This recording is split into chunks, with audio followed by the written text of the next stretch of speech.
இன்னைக்கு திராவிட முன்னேற்ற கழகம் இன்னைக்கு முதலமைச்சர் சொல்றாரு அவதூறு சாபம். ஆமா, நீங்க அவதூறு செய்து கொண்டிருந்தால் அவதூறா தான் சொல்லுவார் அவர். அமித்ஷா அவர்கள் இன்னைக்கு அமித்ஷா அவர்களை பார்த்து அரண்டு இருக்கிறார்கள். எப்ப பார்த்தாலும் அமித்ஷா, உதயநிதி பேசினாலும் அமித்ஷா, முதலமைச்சர் பேசினாலும் அமித்ஷா, சேகர் பாபு அமித்ஷா, அவங்க எல்லாம் அமித்ஷா பார்த்து பயப்படுறாங்க.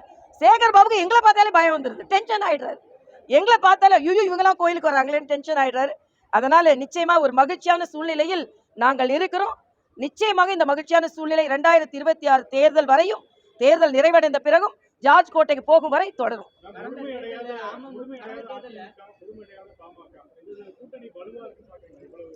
அதாவது கூட்டணி அமைஞ்சிருச்சேன்னு சொல்றவங்க தான் யதார்த்தமாக அதிகாரப்பூர்வமாக இயங்கிக் கொண்டிருக்கின்ற கட்சிகள் இன்று நாங்க கூட்டணி வைத்திருக்கிறோம். உட்கட்சி லெவலில் நான் கேட்கிறேன், காங்கிரஸ்ல என்ன முழுமை அடைஞ்சிருக்கா? முழுமை அடைஞ்சிருக்க மாதிரி இருந்து மாணிக் தாக்கூர் எங்க இருக்கிறாரு, சகோதரி ஜோதிமணி எங்க இருக்கிறாங்க, செல்வ பெருந்தகை எங்க இருக்கிறாரு? அதே பிரச்சனை எல்லாம் எங்களுக்கு இல்ல. நாங்க வெளியே முழுமையா தெரிஞ்சா கூட அது தெரியுது. இங்க அப்படி இல்ல, தெரியாம உள்ளுக்குள்ள புழுங்கி கொண்டே இருக்கிறார்கள். காங்கிரஸ் இப்ப திமுக கூட இருக்குமா இல்லையா நமக்கு தெரியாது. அண்ணன் திருமாவளவன் உள்ள இருக்காதான்னு தெரியாது. நாங்க யார் இருக்கிறோமோ அது தெரியுது. அதனால நிச்சயமாக நாங்கள் பலமாக இருக்கிறோம், அவங்க பலமாக இருக்கிற மாதிரி பலவீனமாக இருக்கிறார்கள் என்பதுதான் எனது கருத்து.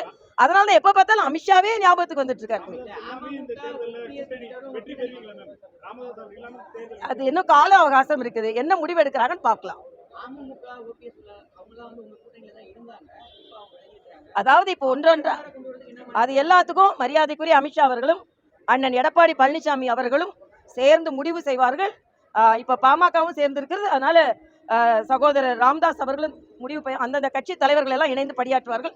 நாங்கள் தொண்டர்கள் அவர்கள் என்ன சொல்வார்களோ அதை நாங்கள் முன்னெடுத்து செய்வோம்.